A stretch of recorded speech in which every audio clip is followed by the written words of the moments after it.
اكتر سؤال بيتسأل لي، هل نقدر نعمل تصميم شنطة او بوكس دي على كانفا ولا لا؟ والاجابة بس بشرط واحد، انك تكون متابع كانفا على اليوتيوب. فكمل معايا الفيديو علشان نعرف ازاي قدرنا نعمل تصميم الشنطة دي بكل سهولة على كانفا مع بعض، وازاي قدرنا نعرف نعمل المقاسات بكل سهولة، وعملنا تغذية بصرية وعملنا الباركود بكل سهولة على كانفا. فكمل معايا الفيديو علشان تفهم الدنيا دي كلها. يلا بينا.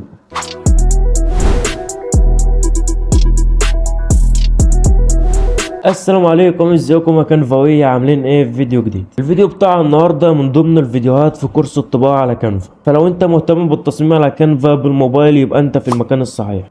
الحمد لله احنا شرحنا على كانفا تصميم غلاف كتاب وتصميم كارت وتصميم كيس شيبسي وتصميم علم ريشه وتصميم منيو. شرحنا اغلب الحاجات على كانفا ولسه مكملين. فلو انت مهتم تتعلم التصميم على الموبايل بكانفا لازم تشترك في القناه دلوقتي وتكمل معانا الفيديوهات في الفتره الجايه. يلا بينا نبدا في الفيديو علشان نقدر نطلع المقاسات مظبوطه وما يبقاش فيه اي غلطات في المقاسات، لان المقاسات في شغل الطباعه بالذات ده اهم حاجه. كل ده باذن الله لما لك في الفيديو بتاع النهارده بعد خبره ومتابعه عظماء اليوتيوب زي استاذ مصطفى مكرم. طبعا استاذ مصطفى مكرم غني عن التعريف، هو شغال على الفوتوشوب وكل الناس متابعينه. فالحمد لله في الفيديو بتاع النهارده انا جاي اجمع لك الخبره البسيطه اللي انا اتعلمتها منه، رغم انه شغال على الفوتوشوب لكن انا شغال على كانفا. فباذن الله مش هخليكم ناقصكم اي حاجه رغم انكم شغالين على كانفا زي بالموبايل. فحابب اشكر في الفيديو بتاع النهارده استاذ مصطفى مكرم لانه ليه فضل كبير قوي بعد ربنا عليا في تعلم اساسيات الطباعه، رغم انه شغال على الفوتوشوب زي ما قلت لكم وانا كنت بطبق وراه بس على كانفا. فاول حاجه من غير كلام كتير تعالوا ندخل على بنترست زي ما احنا متعودين. هنعمل تغذيه بصريه، نكتب في البحث، انا طبعا كنت عامل تغذيه بصريه قبل الفيديو، اكتب تصميم شنطه او شنطه او بوكس. تمام، هيظهر لنا الشنط. طبعا هي لها اشكال كتير وانواع كتير بالشكل ده. احنا مثلا في الفيديو بتاع النهارده هنعمل شنطه بالستايل اللي هو زي ده بالظبط. مش عاوزك تتسهل الموضوع لان الموضوع فعلا هتحس ان هو معقد قوي، بس لو ركزت معايا في الفيديو بتاع النهارده باذن الله انت هتظبط، لان ربنا سبحانه وتعالى يعلم قد ايه انا كنت بعاني في الاول لما كنت بطبق الاستاذ مصطفى مكرم على كانفا، لان الموضوع طبعا مختلف عن فوتوشوب بكتير. فتعالوا دلوقتي بعد ما عملتوا تغذيه بصريه نفتح كانفا اقول لكم على كذا حاجه بسيطه بس في المقاسات كده علشان تبقوا عارفين المقاسات عامله ازاي. نفتح مثلا مقاس 1080 بكسل في 1080 مربع يعني، وبعدين ندوس ابتكار تصميم جديد. ده علشان بس هوريكم المقاسات. بعد ما نخلص المقاسات علشان انت لو ظبطتها انت كده خلصت التصميم بتاعك، لان اهم حاجه في شغل الطباعه كانفا هي لازم تبقى ظابطين المقاسات صح، لان المقاسات اهم حاجه في التصميم خاصه الطباعه. فهنضيف اول مقاس هنا، اول صوره هنا معانا. تمام، ما تركزوش في اي حاجه دلوقتي، انا جاي اشرح لكم كل حاجه علشان ما تحسوش ان الموضوع صعب عليكم. تمام، نضيف صفحه تانية نضيف فيها الصوره دي مثلا. انا عايز اعرفك بس في البدايه ان الشنط دي بتختلف في المقاسات. يعني مثلا في شنط بتبقى موجود فيها الهدايا فشنط صغيره، وفي شنط بتبقى كبيره مثلا يتحط فيها ملابس كوتشيات. فالعميل لما بيكلمك باذن الله بعد كده هيقول لك المقاس مظبوط، مش بتخترع انت مقاس علشان الشنطه بعد كده ما تطلعش مش مظبوطه. في مقاسات مثلا بتبقى 12 في 16 سم، 15 في 20، 9 في 25. هتقولي طب ايه المقاس اللي بين ال 12 وال 16 اللي هو 6 سم او 9 سم؟ ده بيكون العمق. هعرفك يعني ايه عمق دلوقتي. لو جينا لاول صفحه الشنطه بتبقى معموله كده، يعني انت بتبقى شايفها معموله كده، لكن في الطباعه احنا بنفردها ازاي؟ الشنطه بتبقى معموله كده، يعني انت شايف الجزء ده، هي الشنطه بتبقى معموله كده. يعني انت تخيل الشنطه او الكيس او العلبه لما تتفرد هتبقى معموله ازاي. هي بصوا الشنطه بتبقى مفروده عامله كده. اول حاجه بيبقى موجود هنا الوش، ده الوش. تاني حاجه بيبقى هنا في الظهر اللي هو ده بالظبط. تالت حاجه بيبقى في هنا العمق اللي هو بيكون بين الوش والظهر، وبيكون في عمق تاني اللي هو بين الوش والظهر لما الشنطه بتتقفل. يعني بصوا شايفين الجنب ده اسمه عمق او جانب مثلا، ده بيكون الجنب ده. والجنب التاني من البوكس اللي هو الجنب التاني العمق التاني بيكون الجنب ده. فهفهمك كل حاجه دلوقتي، مش عايزك تحس ان الموضوع معقد. هو طبيعي يبقى معقد معاك في الاول علشان دي اول مره ليك بتعمل الحاجه، فطبيعي تبقى صعبه، لكن انت لو ركزت في كل كلمه وعيد الفيديو مره واتنين ده مش عيب، هتلاقي نفسك فهمته. تمام. بعد كده في الشنطه من تحت، يعني لما بتقلب الشنطه بيكون في القاعده برضو بيكون لها مقاس. يعني شايف اخر جزء من الابيض المساحه اللي تحت دي، ده بيكون القاعده بتكون لحد تحت. فتعالوا دلوقتي هقول لكم المقاسات دي كلها. يبقى كده عندنا وش وظهر وفي عمق في النص وفي عمق تاني على قصده في النص وفي قاعده من تحت. خليك عارف الحاجات دي علشان دي اساسيات الشنطه. وش وظهر وعمق واحد وعمق اتنين وفي قاعده من تحت. تمام. فاحنا دلوقتي تعالوا نطلع من الصفحه الرئيسيه خالص ونفتح الصفحه الرئيسيه ونرجع خطوه لورا عشان اوريك المقاسات من شات جي بي تي. انا دلوقتي هعتبر نفسي مش عارف المقاسات. تمام. فاروح داخل شات جي بي تي، هنخليه يقول لنا اي مقاسات وخلاص. بص هو بيقول لك ايه، لو العمق 8 سم يبقى القاعدة 8 سم، لو العمق 10 سم يبقى القاعدة 10 سم. ده معناه ان العمق بيكون بيساوي القاعدة. تمام. فانا قلت له اديني مقاس علشان نشتغل عليه. تمام. هو قال لي اول مقاس 30 في 40 في 10 سم. تمام. فتعال نرجع تاني بس الكانفا علشان اوريكم حاجة. معلش لو الفيديو ده هيكون طويل شوية، بس الفيديو ده هيغنيك عن حاجات كتير قوي علشان انت شغال على كانفا، فمعلش استحملني تاني مرة علشان ده بجد هيوفر عليك ساعات وشهور من التعلم. تمام. يبقى كده شات جي بي تي قال لنا الوش هيكون 30 سم، ده بيكون العرض بتاع الوش 30 سم، ومعانا الظهر بيكون 30 سم، وكل جانب 10 سم. يبقى هنا 30 زائد 10 40، 40 زائد 30 70، 70 زائد 10 80. يبقى كده اول حاجة معانا العرض كله 80 سم. خليك بس فاكر مازدا العرض كله 80 سم. نرجع تاني لشات جي بي تي. زي ما اتفقنا شات جي بي تي قال لك الطول او الارتفاع هيكون 40 سم. يبقى كده معانا الارتفاع اللي هو ده 40 سم. ماشي. ومعانا 10 اللي هي بتاع القاعدة، يبقى الارتفاع كله او الطول كله 40 زائد 10 كده 50.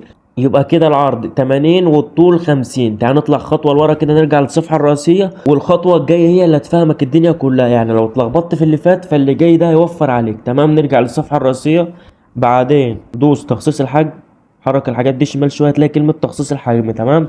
دوس عليها، بعدين هتلاقي الوحدات زي ما اتفقنا بنشتغل في الوحدات بالسنتيمتر في الطباعه. تمام. فدوس على الوحدات كده، اختار سنتيمتر. العرض هيكون 80 سم، 80 سم. ماشي. والطول زي ما اتفقنا هيكون 50 سم. امسح كده واكتب 50. تمام. بعدين دوس ابتكار تصميم جديد.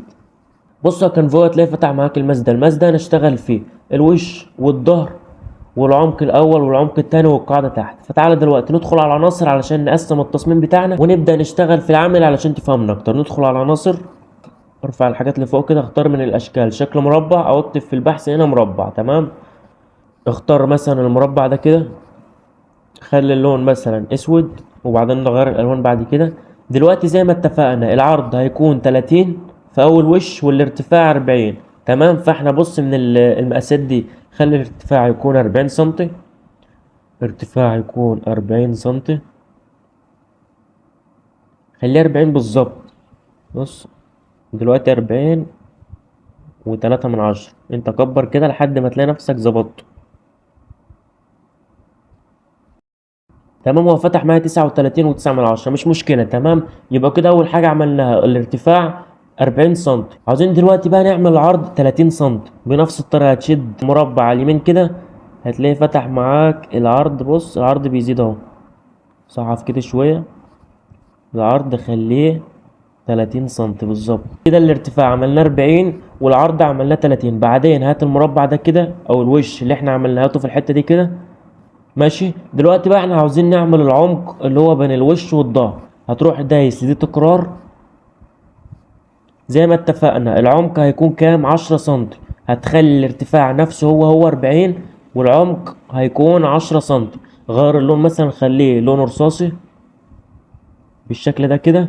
بعدين حرك برضو المربع الشمال شوية لحد ما تخليه 10 سنتي بالشكل ده. تمام. دلوقتي بقى عاوزين نعمل الظهر مش محتاج تعمل مربع من جديد، انت هتعمل للوش تكرار بس كده وهاته في الجنب التاني كده بالشكل ده. تمام. بعدين عاوزين نعمل العمق اللي هو في الجنب التاني، هتعمل برضو تكرار العمق ده كده وهاته حطه في الجنب التاني بالشكل ده. بص بكل سهولة كده عملنا الوش وعملنا الظهر وعملنا العمق وعملنا العمق ده يا جماعة اللي بيكون بين الوش والظهر زي ما قلنا، اللي بتبقى موجودة جواه الحاجات بتاع الشنطة. يعني موجود جواه مثلا الكوتشي، موجود في الملابس. ممكن العمق ده بيزيد على حسب الحاجات اللي هتتحط فيه، يعني كل ما الحاجات هتكون تقيلة او كبيرة فالعمق ده بيزيد. تمام. وزي ما اتفقنا القاعدة بتكون نفس المساحة بتاع العمق. يعني بصوا لو لاحظتوا عملنا مثلا للعمق تكرار واعمله دوران كده. ماشي. وهاتوا كده هتلاقيه مظبوط على قد الحتة دي. بصوا بالمليمتر.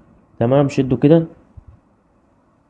لحد الاخر كده. تمام يا كنفايه كده احنا بعد ما ظبطنا المقاسات تعالوا دلوقتي نغير الالوان علشان نفترض مثلا ان احنا نعمل الشنطه او البوكس ده مثلا لمحل كيك وتورته يعني وكده. تمام. فاحنا نجيب اي لون مثلا، اللون ده مثلا، نغير اللون برضو بتاع الظهر بالشكل ده. ممكن نخلي القاعده يبقى لونها ابيض مثلا. تمام بالشكل ده. احنا دلوقتي عاوزين نشتغل، هتشتغل في كل حاجه لوحدها. عاوز اعرفك بس ان في شغل الشنطه او البوكس نفسه مش بيكون في حاجات كتير قوي. يعني مثلا في الاول هنا في الوش بيكون موجود اللوجو بتاع المحل، موجود العنوان وارقام التواصل. ممكن بس يكون موجود اللوجو وبيتحط في العمق او الجانب بتاع الشنطه، بيتحط هنا بقى العنوان والباركود وارقام التواصل وهكذا، فاهمني؟ فتعالى دلوقتي مثلا نجيب اي لوجو خلاص من كانفا. ادخل على عناصر، اكتب مثلا لوجو محل كيك مثلا. تمام، ممكن نختار مثلا، يعني اختار مثلا الشكل ده كده، حطه هنا كده بالشكل ده. خلي اللون مثلا ابيض. تمام بالشكل ده. بس تعالوا دلوقتي نغير الالوان، نخليها اللون اللي هو البينك ده افضل، ونغير ده كمان نخليه اللون ده بالشكل ده. دلوقتي مثلا عاوزين نكتب اسم المحل، ندخل على النص، نخلي مثلا اسم المحل كانفاو مثلا كانفاو. تمام، نغير اللون نخليه ابيض. طبعا اللوجو المحل هيديهولك، او لو انت عامل اللوجو هتروح ضايفه هنا. تمام، خلي بالك من الاطراف، يعني خليك بعيد الاطراف، وخاصة الحتة اللي فوق، علشان الحتة اللي فوق ده بتتخرم بعد كده، بتركب فيها اليد او الحبل اللي بتتمسك بيه الشنطة. تمام، ندخل على الخط، نختار مثلا اي فونت موجود عندنا. ممكن الفونت ده مثلا كده، ونحطه بالشكل ده. تمام، انا كده عملت اي لوجو على السريع بس علشان اوريكم الفكرة عاملة ازاي. ممكن بقى تدخل على عناصر او بنترست مثلا، تجيب منها صور تستخدمها، بس خلي زي ما قلت لكم الصفحة تبقى بسيطة، يعني ما فيهاش حاجات كتير قوي. يعني ممكن مثلا اختار الشكل ده كده، يعني كريمة مثلا بيضة، نحطها في الطرف ده مثلا كده بالشكل ده. تمام، في الجانب بقى احنا عاوزين هنا في الجانب نضيف بقى هنا العنوان والباركود والرقم. الباركود طبعا بتاع البيج مثلا بتاع الانستجرام، اكونت الانستجرام، بيج الفيس، ارقام التواصل. فاحنا ندخل كده، اعمل تكرار مثلا للفونت ده كده، خلي اللون يكون بينك، اشتغل في لونين او ثلاثة بس بالكتير. تمام، اكتب مثلا ارقام التواصل بس الاول هنا. هو طبعا صاحب المحل هيديك ارقام التواصل، يعني اي رقم وخلاص كده. خليه كله صفار بدل ما يطلع رقم حي وحد فيكم يرن عليه ماشي بالشكل ده. صغره بس كده. بعدين ندخل على الخط، اختار اي خط وخلاص كده كويس. اختار الخط ده، بعدين صغره كده. ماشي، بعدين اعمله تكرار، مثلا ده يبقى رقم الواتس، ورقم التاني رقم الفون او المكالمات مثلا لو في رقمين. وهبدأ هنا، ادخل على عناصر، اكتب مثلا ايقونة هاتف مثلا، ايقونة هاتف. اختار لك الاشكال دي، اختار شكل مثلا ده كده، خلي اللون بينك، صغره شوية بالطريقة دي. مثلا واحد تاني يكون للواتس، زي ما قلت لكم مثلا اكتب ايقونة واتس بالشكل ده. اختار الايقونة دي كده، بعدين خلي اللون بينك، ونزلها على قصاد الرقم التاني. الموضوع سهل يعني، اهم حاجة بس زي ما قلت لكم موضوع المقاسات. انت لو ظبطت المقاسات انت كده خلاص يعني فهمت الدنيا كلها. التصميم ده سهل، يعني اقل واحد في المجال مع احترامي ليه يقدر يعمل التصميم. يعني بصوا، ما عملناش حاجة كتير، ده احنا ضفنا اللوجو والاسم، وضفنا بس الشكل، وظبطنا المقاسات والالوان، وهنضيف هنا ارقام التواصل. بعدين نضيف العنوان، اكتب مثلا مصر الفيوم. الفيوم دي العنوان طبعا بتاعك العنوان بتاعك. تمام، ممكن نحطه تحت ارقام التواصل برضو هنا بالشكل ده. تعالوا نطلعهم بس فوق شوية عشان نفضي مكان للعنوان. بعد بس بالله عليكم اهم حاجة ركزوا فيها الالوان، بلاش الوان كتيرة، بلاش زحمة في التصميم، بلاش تختاروا خطوط غريبة. يعني بصوا الخط اي حد يقدر يقرأه، ما تختاروش خطوط اللي هي خزعبلية، لا اختاروا حاجات اللي هي البسيطة، اي حد يقدر يقرأ الخط بكل سهولة. اكتب مثلا ايقونة لوكيشن، اختار مثلا الايقونة دي، خلي اللون الاسود يبقى بينك، بعدين صغرها كده وقطع على قصاد العنوان. دلوقتي مثلا احنا عاوزين نضيف في الجنب ده في الحته دي الباركود، تاخد اللون البينك ده كده نسخ، تدخل على اللون، بعدين تختار عجله الالوان، تاخد الكود ده نسخ كده. تمام، بعد ما خدنا الكود نسخ هتروح داخل على عناصر تاني، اكتب QR كود بالشكل ده. هيفتح معاك بالشكل ده. بعدين اقول لك ضيف رابط اليو ار ال اللي هو اللينك يعني. ضيف اللينك ده كده. اللينك طبعا هتختار لينك البيج بتاع الانستجرام، الفيس. بعدين هتلاقي كلمة تخصيص، دوس على تخصيص، اختار لون الواجهة الأمامية مثلا الأسود، خليه مثلا اللون البينك اللي انت جبته نسخ بالشكل ده. بعدين دوس إنشاء الرمز. بصوا هتلاقي عمل لك الباركود شكله تحفة بصراحة. تمام، صغر هنا حطه في جنب ده مثلا كده، ما تنزلوش تحت عشان بعد كده القاعدة دي ممكن بتتني عشان هي اللي بتبقى تحت، فعلشان ما فيش حاجة منه تبقى مش باين.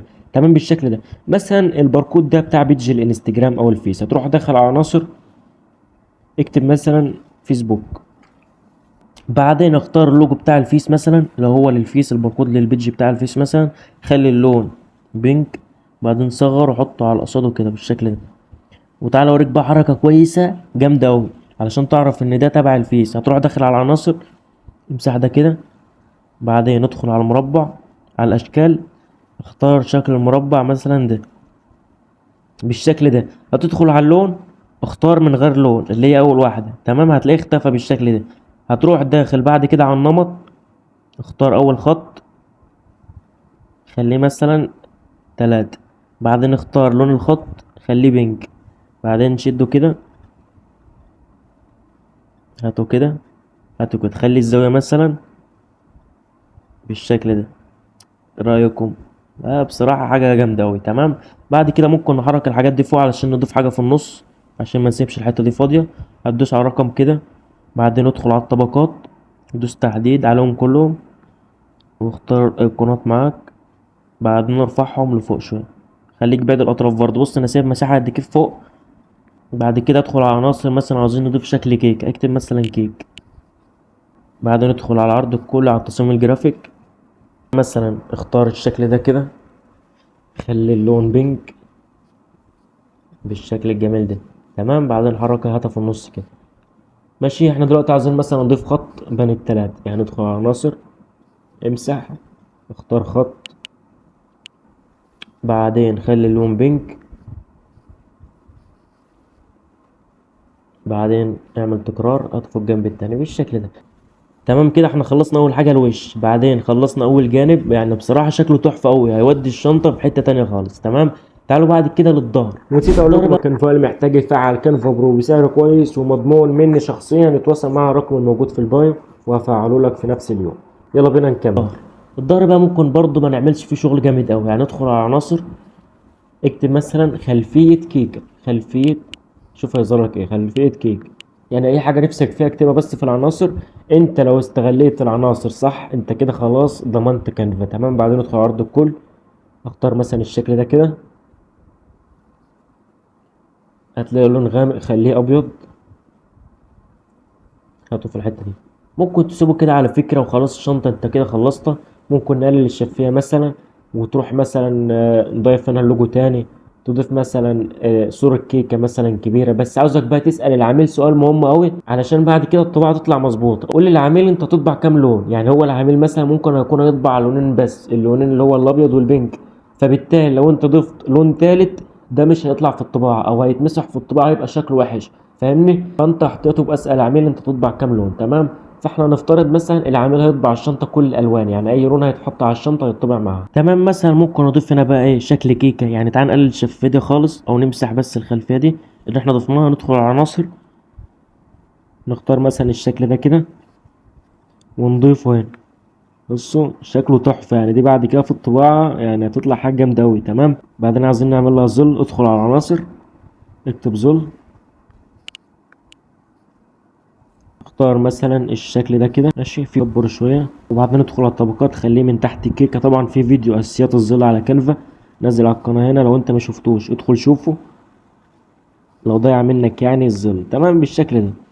يعني الى حد ما بقى كويس. تمام. ممكن نضيف هنا بقى ايه، نكتب اللوجو تاني. يعني ناخد اللوجو ده نسخ، ندوس عليه كده، بعدين دوس على المزيد، بعدين دوس تحديد خيارات متعدده، ودوس على الكيكه، بعدين دوس تجميع بالشكل ده. بعدين اعمله تكرار، هاتوا مثلا تحطوه هنا مثلا.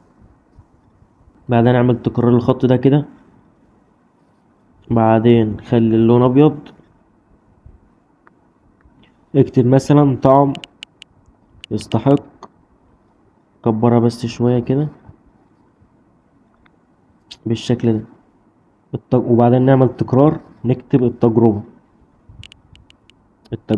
بعدين ادخل، علشان في حد سألني على الحركة دي كذا مرة. هتروح داخل على الأرقام والأيقونات اللي هي دي بالشكل ده. شايف انت العلامة اللي هي دي؟ تعالى بس عند حرف الباء، بعد حرف الباء ودوس عليها كده. انا نسيت اسمها، مش عارف كان اسمها كوشيدة ولا خشيدة، حاجة زي كده. بعدين نعمل كده يعني عشان نطول الحروف بالشكل ده. بعدين هاتها كده في الجنب ده. تعالى بقى اوريك حركة كويسة يعني عشان ما نخليش كلهم لونهم ابيض. ادخل عناصر، بعدين اختار مربع. انا اسف الفيديو طول مني، بس والله الفيديو ده يعني هيفرق معاك جامد قوي، وصدقني هترجع له بعد كده وهتقول يا ريتني اتفرجت عليه. فانت اتفرج عليه من دلوقتي علشان ما ترجعلوش كل شويه. تمام. ممكن نخلي اللون ابيض، هتخلي اللون ابيض كده. بعدين دوس على الكلام اللي انت هنا ضفته هنا، خلي اللون بينك. بصوا بالشكل ده. تعال نصغر بس اللوجو شويه هنا. بعدين ادخل على عناصر، اكتب مثلا عناصر بالشكل ده. بعدين دوس عرض الكل. عايزين نختار الشكل اللي هو زي كده، فاهمني؟ بعدين دوس على اللون، خلي اللون ابيض. يعني الموضوع سهل قوي يعني. بصوا، وهتحس بمتعة وانت بتتفرج عليه. حتى بس في النص كده. ممكن نمسح اللوجو يعني، انا ملوش لازمة على فكرة. بالشكل الجميل ده. وكده احنا خلصنا الشنطة. ليه بقى؟ لان تحت او في الجانب ده ممكن نضيف حاجات بسيطة، او مش لازم تضيف قوي يعني. ممكن تروح داخل على العناصر، تجيب الخلفية. نجيب ايه مثلا؟ هات الشكل ده مثلا كده، دوس انعكاس. هتخلي مثلا اللون بينك مثلا، هتحط هنا. او مش يعني الحركه دي مش لازم قوي، فاهم؟ بعدين مثلا ادخل على عناصر، اكتب خلفيه كيك اللي احنا جبناها في الاول خالص، خلفيه كيك بالشكل ده. خلي اللون بينك. بعدين خليه من تحت. بعدين قلل الشفاية شويه. وممكن على فكره بدل ما يعني، في ناس بدل ما تكتب ارقام التواصل والعنوان هنا في الجنب، بتروح كاتبه على القاعده من تحت يعني. لما تقلب الشنطه بتلاقي ارقام التواصل والبيج والعنوان وهكذا. فاحنا بنخليها على الجانب افضل علشان اي حد يشوف يعني. مش لازم تقلب الشنطه عشان تشوف، لا، هي عينك بتيجي عليها على السريع. بعدين نعمل التكرار دي. بعدين نعمل تكرارها فوق كده بالشكل الجميل ده. وكده كان فوقيا الحمد لله احنا قدرنا نخلص الشنطه بتاعتنا بكل سهوله. تعالى دلوقتي نحفظها PNG، وبعدين هقول لك ازاي تحفظها علشان تبقى جاهزه للطباعه وتبعتها للعميل بكل سهوله. تعالى اول حاجه دوس على السهم اللي طالع لفوق ده كده. بعدين هتلاقي كلمه تنزيل، اختار PNG. بعدين دوس تنزيل. دي لو هننزلها عشان نحطها على موك اب، هنشوف هنحطها على موك اب ازاي. تمام. بعد كده دوس على السهم تاني، ركز بقى علشان تعرف تحفظها للعميل ازاي. هتروح دايس تنزيل. تمام. بعدين دوس على نوع الملف، اختار PDF للطباعة. بعدين الملف التعريفي اللون اختار CMYK. بعدين دوس تنزيل. عاوز اعرفك بس ان في تصاميم، بدل ما تعمل الشكل ده كله على بعض الشنطة كلها حتة واحدة، بتروح عامل الوش لوحده والجانب لوحده والظهر لوحده. بس دي الطريقة اللي بتبقى مشهورة اكتر او الافضل على طول. تمام. وفي حاجة برضه عاوز اعرفك منها علشان ابقى لامم لك كل الموضوع في حاجة واحدة بس، في فيديو واحد، عشان ما تدورش على فيديوهات كتير. هتروح شادد الصفحة لفوق كده. بعدين دوس تكرار للصفحة. في حركة بقى لازم تعملها كويس يعني. بص، هتروح داخل مثلا على عناصر، ماشي. بعدين دوس على خط، ابحث عن الخط، ماشي. بعدين اختار مثلا الشكل ده، خلي مثلا اللون ابيض، وتعالى حطه هنا. تمام. ده في الصفحة التانية، مش في دي، مش في اللي هتبعتها للعميل. انت تبعت له نسختين، اول نسخة النسخة اللي هي بتاعة الطباعة دي. تاني نسخة هتبعت له فيها المقاسات يعني. هتعمل له كده مثلا، دوس تكرار هنا، خلي اللون ابيض. اكتب مثلا الارتفاع 40 سنتي علشان يبقى عارف بعد كده بتاع الطباعة انت عامل المقاسات ايه. تمام. وصغر كده. واعمل بقى كده في كل جانب عملته في التصميم. اعمل مثلا القاعدة ارتفاعها كذا والعرض كذا، وضيف سهم بهذه الطريقة. تمام. تعالوا دلوقتي على شات GPT علشان نعمل موك اب. قول له عاوزين نضيف التصميم البينك، عاوزين نضيف التصميم اللي على اليمين على موك اب شنطة زي اللي على اليمين مثلا، زي اللي على اليمين واقعية. ونشوف هل هيقدر يعملها ولا لا، وبحاول معاه مره واثنين هتلاقيه عملها. بصوا على حد ما شات جي بي تي الغبي ده في التصميم كله، بصوا في جنب واحد فمش مشكلة اعملوه على اي موقع تاني كويس. هتلاقي مواقع ممكن تجرب الموقع اللي انا كنت قلت لكم قبل كده بتاع الموك اب، هيحط لك على موك اب افضل من ده كتير. يعني هو الحاجة الوحيدة اللي حطها صح الجانب ده اللي تحت، وحط القاعدة يعني بصوا. وبس يا كان يا رب يكون الفيديو عجبكم وتكونوا استفدتوا وعرفتوا المقاسات وعرفتوا تختاروا الالوان وكل حاجه. ولو انت مهتم بالتصميم على كانفا يبقى انت في المكان الصح. متنساش بقى تصلي على النبي في الكومنتات وتعمل لايك واشترك في القناه.